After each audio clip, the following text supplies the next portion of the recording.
Dipersilakan untuk mengisi materi berikutnya.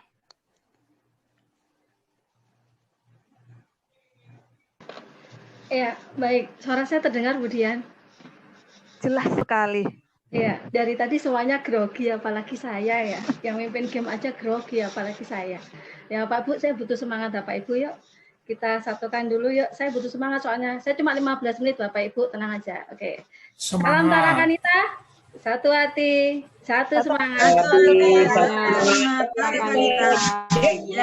Oke, Bapak Ibu. Kalau lihat tampilan saya hanya bicara untuk 4 hal, Bapak Ibu.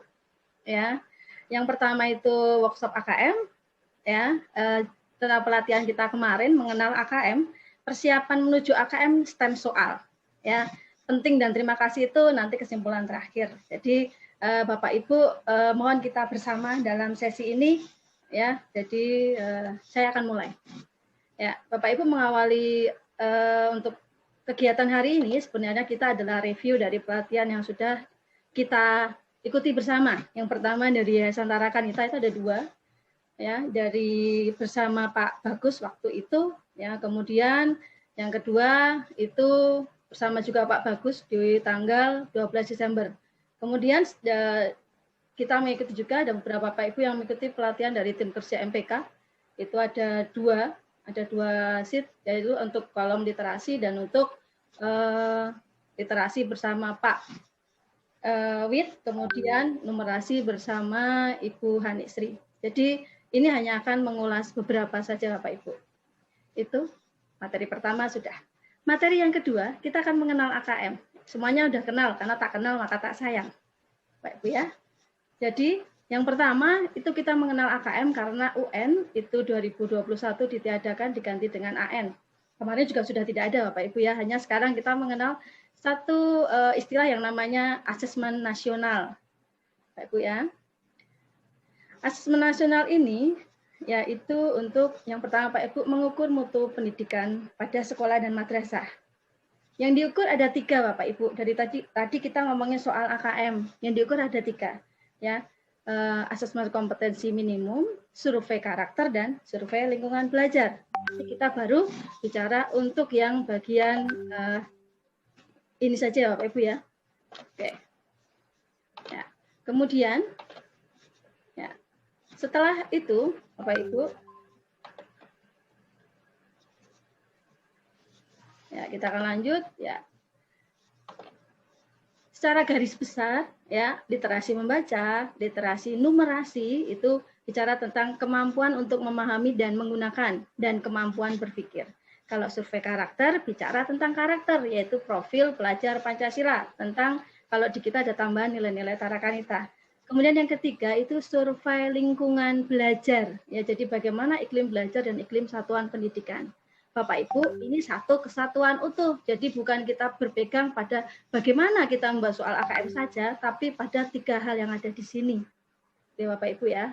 Jadi ini yang kita pahami bersama. Jadi bukan hanya kita bayangan kita hanya di ini AKM asesmen kompetensi, tapi kita juga lihat bagaimana kita ada survei untuk karakter peserta didik, bagaimana survei lingkungan belajar yang sudah kita berikan ke peserta didik kita. Oke. Kemudian Bapak Ibu ya dari tadi ngomonginnya literasi numerasi ya. Mengapa sih harus literasi numerasi Bapak Ibu? Ya, karena 2 kompetensi minimum ini yang paling dasar bagi siswa untuk belajar sepanjang hayat ya. Nanti kita akan hapuskan konteks jari kita. Ini bukan miliknya bahasa Indonesia, bukan miliknya matematika, tapi semua mapel yang ada di kita ajarkan saat ini. Ya, kemudian menurut studi nasional biasanya PISA itu tingkat literasi siswa Indonesia itu masih sangat rendah. Kemudian mengapa harus survei karakter Bapak Ibu? Ya, karena harus ada potensi siswa yang dikembangkan secara utuh. Jadi ada mengembangkan sikap, value, nilai-nilai perilaku yang mencerminkan Pancasila. Sedangkan kalau di lingkungan belajar Bapak Ibu banyak hal yang kita nilai. Jadi anak-anak belajar itu walaupun ini jarak jauh tetap aja ada iklim keamanan sekolah, ada kebinekaan sekolah, ada indeks sosial ekonomi orang tua, ada kualitas pembelajaran dan pengembangan guru. Ya, ini yang tidak bisa kita lepaskan satu persatu. Oke, itu ya Bapak Ibu ya. Jadi satu kesatuan untuk asesmen nasional ini harus kita pahami terlebih dahulu. baru kita lanjut ke hal-hal yang lain. Ya. Oke, sekarang tadi kan sudah Bapak Ibu mengenal yang asesmen nasional. Sekarang kita masuk ke komponen AKM. Ya. Komponen AKM Bapak Ibu ada dua hal pokok. Ya, tadi kan kita sudah lihat tuh bentuk-bentuk soalnya. Bentuk soalnya ada di sini Bapak Ibu, di sebelah tabel paling kanan. Tetapi kita harus tarik ke belakang bahwa semua soal itu terdiri dari ada kontennya, ya, ada materi yang dibicarakannya, ada proses kognitifnya, ya, kemudian ada konteksnya. Jadi ini tidak bisa dipisahkan satu persatu. Ya, jadi konten, proses kognitif, konteks, baik literasi membaca ataupun numerasi harus mengandung 3 komponen itu.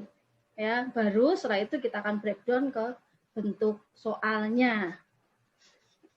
Sekarang kita melihat ke proses kognitif.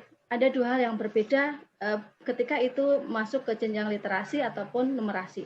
Literasi di sini dalam artian literasi membaca, Bapak Ibu ya. Di sini juga literasi, tapi literasi berhitung, numerasi. Literasi membaca itu ada menemukan informasi, interpretasi, evaluasi. Tadi soalnya sudah dibahas oleh Bapak Ibu guru dari tim literasi. Sedangkan di numerasi itu ada pemahaman, ada penerapan, dan penalaran. Tadi contoh soalnya sudah dibahas di Bapak Ibu tim numerasi. Ya, Bapak Ibu ini catatan paling penting di bawah. Indikator kompetensi ini membentuk lintasan bersifat laten dan kontinum. Jadi proses ini adalah proses berpikir yang tidak bisa serta-merta anak itu lakukan langsung bisa detik ini. Atau kita menjawabnya juga bisa detik ini. Tapi melalui proses yang panjang selama pembelajaran di kelas. Jadi Bapak Ibu ya. Oke. Ya. Setelah asesmen nasional, komponen AKM, kita masuk ke sasarannya AKM. Siapa sih sasarannya AKM, Bapak Ibu? Ya, di sini ada peserta didik, ya, kelas kita SMP, berarti kelas 8. Kemudian ada Bapak Ibu guru, ada kepala sekolah. Peserta didik itu mengisi dua hal, yaitu AKM literasi numerasi dan survei karakter. Ya, bisa dilihat dari hasil belajarnya ditarik kognitif, kemudian ini sosial emosional. Bapak Ibu guru dan kepala sekolah itu akan mengisi survei lingkungan belajar, bagaimana karakteristik input dan proses pembelajaran di kelas. Oke. Kemudian, nah ini hanya untuk pengetahuan kita saja. Kalau peserta didiknya itu tidak satu sekolahan kita suruh untuk nanti mengikuti AKM, tapi hanya 45 anak yang dipilih acak. Bapak Ibu guru itu diberi waktu 2 minggu mengisi kuesioner. Kemudian kalau kepala sekolah, maaf. Sebentar. Terklik yang lainnya. Sebentar. Ya. Kemudian kalau Bapak Ibu guru, kepala sekolah itu menjadi responden yang sama mengisi kuesioner. Ya. Tuh. Ya. Kemudian, ya. Ini yang Bapak Ibu profil dan kelebihan dari AKM ini. Ya, tidak dilakukan berdasarkan mata pelajaran atau penguasaan materi kurikulum. Ya, kemudian tidak membedakan peminatan. Siswa mendapat soal untuk mengukur kompetensi yang sama. Kemudian ada ragam stimulus untuk materi kurikulum lintas mapel. Penguasaan terhadap 2 kompetensi. Kemudian dilakukan agar sesuai dengan standar internasional seperti PISA, kemudian dilaksanakan secara adaptif, tidak ada kisi-kisinya, ya. Kemudian keberhasilan AKM itu tidak diukur dari proses drilling soal-soal. Jadi bukan berapa banyak kita memberikan soal-soal ke anak-anak, tetapi proses yang mereka lalui selama mereka pembelajaran di kelasnya. Oke, ya. Kemudian ini dampaknya AKM Bapak Ibu, ya. Memperbaiki budaya belajar, tidak ada dikotomi mapel un dan non-un, tidak ada mapel utama atau pelengkap, tidak ada percepatan materi atau bimbingan intensif, dan yang paling penting di sini adalah poin yang terakhir, meningkatkan proses pembelajaran. Ya. Ini materi yang kedua. Ya, jadi kita sudah mengenal AKM, kemudian apa sih Bapak Ibu yang kita persiapkan menuju AKM ini? Ya, persiapannya ada 2 hal penting. Yang pertama persiapan sekolah. Ya, yang disiapkan sekolah itu adalah mengembangkan budaya menulis. Untuk semua Bapak Ibu guru mungkin alangkah lebih baiknya kita sudah mulai menulis. Karena dengan mulai menulis kita mengembangkan kreatif dan critical thinking. ya dari berbagai hasil tulisan kita. Juga menciptakan lingkungan sekolah yang literatif. Ya, lingkungan sekolah yang literatif diterangkan di sini. Jadi kalau sekarang PJJ memang tidak berimbas banyak, tetapi ini perlu dipraktekkan minimal untuk ya ada sudut baca, ada sudut pajang karya anak-anak. Jadi karya anak-anak itu boleh untuk diputar. Kemudian ada peta konsep. Kemudian paling penting Bapak Ibu, sebisa mungkin ada kegiatan membaca 15 menit sebelum pelajaran. Jadi selama ini mereka sudah terdikotomi oleh gadget, jadi alangkah baiknya itu ada anak-anak misalnya membaca untuk bagian-bagian tertentu literasi. Oke, ya itu persiapan sekolah. Kemudian apa sih persiapan guru kita Bapak Ibu? Ya, persiapan guru itu adalah pembelajaran yang mengembangkan nalar, reasoning dan logika. Kemudian pembelajarannya kaya literasi, ya. Mencari searching di Google itu salah satu bentuk literasi digital. Hanya perlu dijelaskan ke anak-anak, literasi digital ini kaya dengan plagiat. Jadi ketika kita mengambil materi dari internet, alangkah baiknya anak-anak tetap menyertakan sumbernya.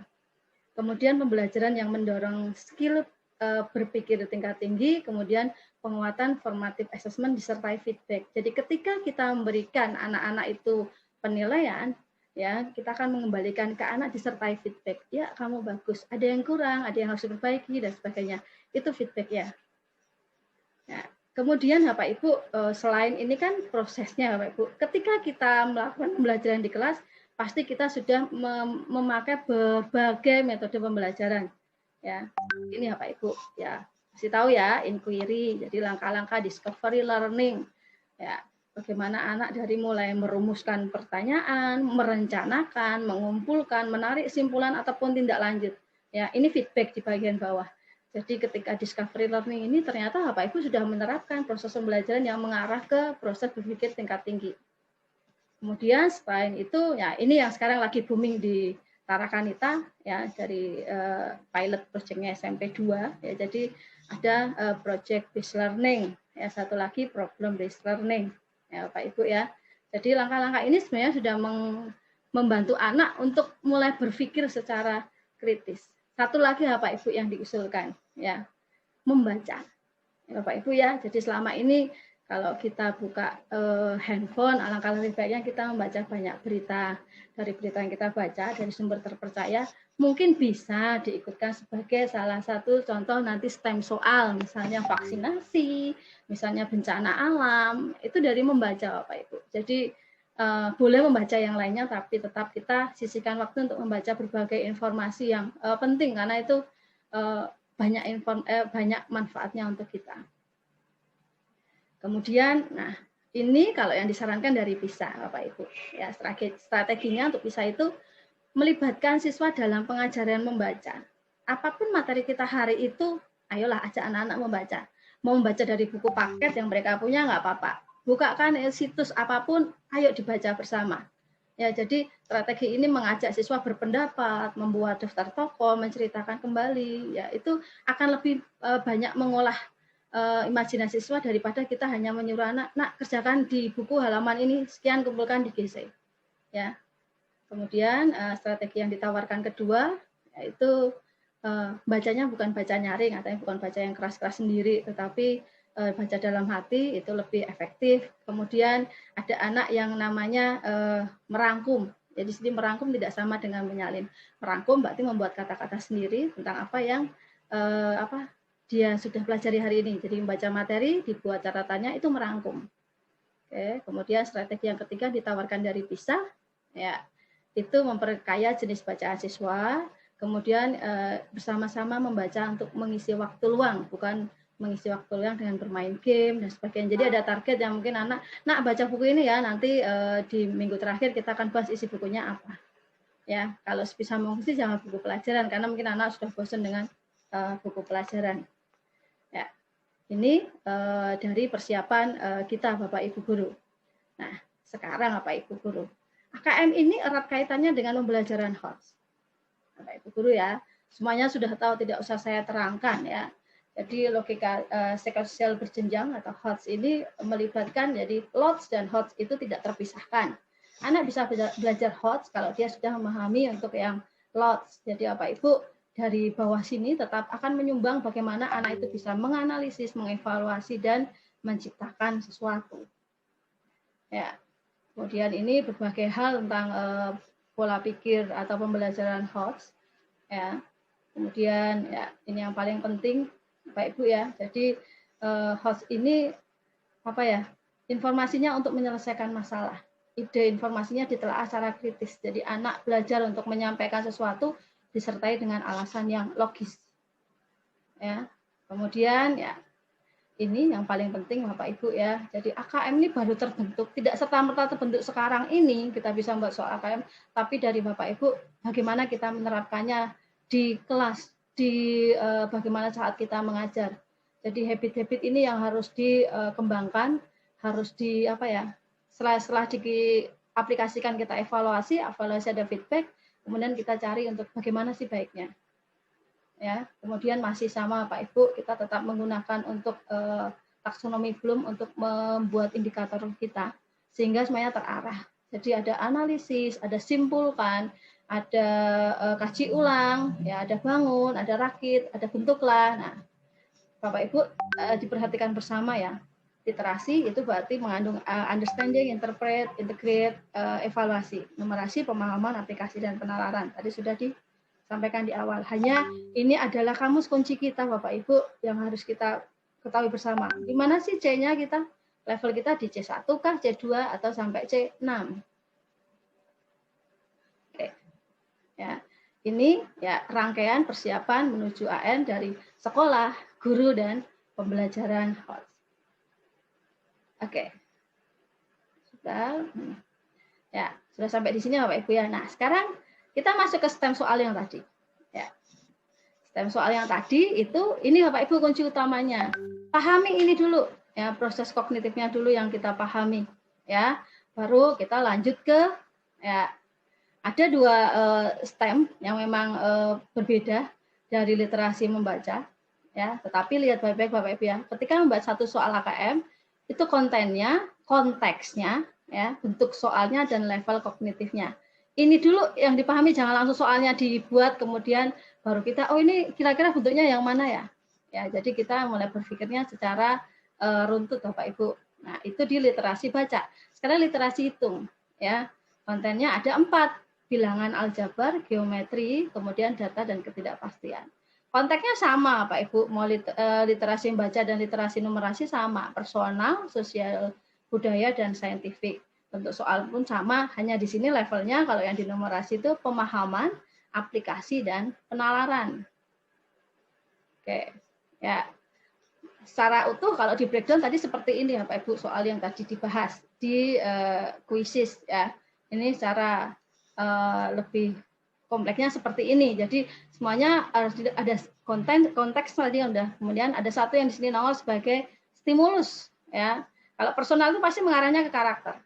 Sosial budaya itu bisa ke pendidikan, bisa kesehatan ya. Kalau saintifik bisa pemanfaatan sains, bisa juga ke misalnya bencana alam atau apa yang terjadi di lingkungan sekitar. Ya, yang ada proses-proses sainsnya. Ya. Kemudian ya ini konteksnya. Kalau numerasi tadi, kalau personal itu berhubungan dengan aktivitas keluarga, sosial budaya berkaitan dengan masalah komunitas, saintifik berkaitan dengan aplikasi matematika di alam semesta. Oh, Ibu ya, jadi matematika ini kan nggak bisa dipegang, tetapi bisa dikaitkan dengan aplikasi yang ada di alam semesta, ada yang terjadi di kehidupan sehari-hari. Ya, ini untuk numerasi. Sedangkan kalau untuk yang literasi, ya literasi baca ini cukup kompleks ya. Jadi ada hobi, cita-cita, peristiwa, semuanya berhubungan dengan personal anak. Kemudian konteks literasi untuk yang sosial budaya itu melibatkan cermin nilai-nilai sosial budaya, kondisi, gejala sosial, informasi kultur masyarakat suatu bangsa. Ya, itu sosial budaya. Kemudian kalau untuk terakhir ya saintifiknya itu berupa bacaan ilmu ruang, angkasa, medis, obat-obatan, ilmu gizi, fisika, gejala alam, ilmu biologi yang berkaitan dengan iptek. Ya, jadi membentuk satu kesatuan ketika kita memikirkan konteksnya itu apa sih? Kira-kira anak mau diajak belajar apa? Kemudian dia akan memunculkan stimulus yang apa, apakah kita mau menuju ke karakternya atau yang apa. Jadi itu baru kita membentuk sebuah stem soal atau pokok soal AKM. Oke, udah ya Bapak Ibu ya. Jadi mengenal AKM, persiapan AKM, stem soal yang tadi sudah dibahas, itu adalah beberapa langkah untuk implikasinya AKM itu apa sih dalam pembelajaran. Ya, sekarang ini sudah yang terakhir Bapak Ibu. Ya, penting Bapak Ibu. 1. AKM itu bukan tanggung jawab guru mapel bahasa Indonesia dan matematika. Semua mapel berkontribusi dalam pembuatan konten soal AKM. Kemudian yang ketiga, ketercapaian AKM itu dimulai dari proses pembelajaran dengan basic high order thinking skill atau proses berpikir tingkat tinggi, jadi tidak serta-merta. Nah, saya akan tunjukkan ternyata PJOK itu juga menyumbang loh untuk konten soal AKM. Ya, jadi Bapak Ibu yang mengajar PJOK itu tidak usah terlalu berkecil hati. Ini bukan punyanya bahasa Indonesia, bukan punyanya matematika, ya, tetapi semuanya ada di sini. Ya, ini misalnya kalau untuk PJOK, ya Bapak Ibu ya. Jadi pertama ininya dulu dibikin stemnya, ya kotakannya. Jadi kontennya teks informasi, konteksnya saintifik, stimulusnya pemanfaatan sains teknologi, kognitifnya menemukan informasi, bentuk soalnya pilihan ganda kompleks. Baru kita tarik nih ke soalnya. Ya, soalnya seperti ini Bapak Ibu. Ya, jadi ada garis gawang, teknologi garis gawang. Ya. Kemudian kalau kita rujuk ke sini, ya di sini ada apa sih yang ditunjukkan dalam teks tadi? Ya, jadi ini tetap literasi membaca, Bapak Ibu, tetapi kontennya dari mapel PJOK. Ya, jadi Bapak Ibu, kita tidak boleh melepaskan dari kurikulum lintas mapel. Jadi artinya semua mapel itu berkontribusi. Ini PJOK. Bapak Ibu guru IPS juga ada. Ya, di sini. Oke. Teknologi informasi, saintifik, bencana alam, menemukan informasi, pilihan ganda kompleks. Yang dibahas itu erupsi Gunung Sinabung. Ya, masih sekarang ini masih baru tahun kemarin lah. Ya, kemudian di sini apa sih? Ya, yang paling benar. Jadi mereka mereka bacaan yang di samping bacaan yang tadi di sini ada nggak sih seperti ini? Ya, jadi ini tetap literasi membaca, tetapi kontennya dari konten IPS. Terakhir kalau dari IPA sih pasti berkontribusi banyak, ya. Tabel waktu untuk pengolahan sampah organik, ya, dekomposisi sampah organik itu melibatkan untuk pengetahuan IPA, ya. Kemudian ini soalnya, ya, jadi perhatikan jenis ini manakah yang dikoreksi, jadi menunjukkan mana yang benar mana yang tidak, ya, tetapi disertai dengan konten teks yang tersedia, ya. Di sini walaupun sekilas soal tersebut seperti meminta peserta didik melakukan suatu evaluasi, tapi levelnya level applying. Karena peserta didik hanya membutuhkan kompetensi cara membuat model diagram batang dari sekumpulan data yang diberikan untuk menjawab pertanyaan. Itu ya Bapak Ibu ya. Jadi Bapak Ibu kita tidak boleh terpecah-pecah bahwa oh ini tugasnya guru bahasa Indonesia, ini guru matematika. Tapi kita bersama akan bisa bergerak di situ. Untuk Bapak Ibu yang mau melihat bermacam-macam soal AKM bisa melihat ke pusmenjar.kemendikbud.go.id/AKM. Oke. Ya. Oke. Terakhir ya Bapak Ibu, terima kasih untuk hari ini sudah mau mendengarkan saya. Walaupun saya tidak bisa untuk segala-galanya, tapi saya mencoba Bapak Ibu kita menarik garis tengah bahwa kita semua berkontribusi untuk memberikan yang paling baik untuk anak-anak kita. Jadi hasil tidak akan mengkhianati usaha, dan di sini quotes-nya hari ini, berhentilah mengkhawatirkan masa depan, syukurilah hari ini dan hiduplah dengan sebaik-baiknya. Itu menurut Mario Teguh ya Bapak Ibu ya. Oke, terima kasih banyak Bu Dian. Saya kira 15 menit saya tidak lebih ya Bu Dian ya. Bapak Ibu. Ya, aman. Ya, aman ya Bapak Ibu ya. Ya, suster Bapak Ibu semuanya, ini yang bisa saya sampaikan. Semoga bisa membuka mindset kita, cara berpikir kita, bahwa kita itu harus bekerja sama. Bagaimana menuju ke asesmen nasional, membuat soal AKM itu secara bersama-sama. Mohon maaf untuk kata-kata yang kurang berkenan. Saya kembalikan ke Bu Dian dan terima kasih. Salam sehat untuk semuanya. Terima kasih Bu Sisil untuk penjelasannya. Semakin mengenal, kemarin sudah mengenal, sekarang semakin tambah lagi ilmunya dengan pemaparan dari Bu Sisil dan teman-teman HS.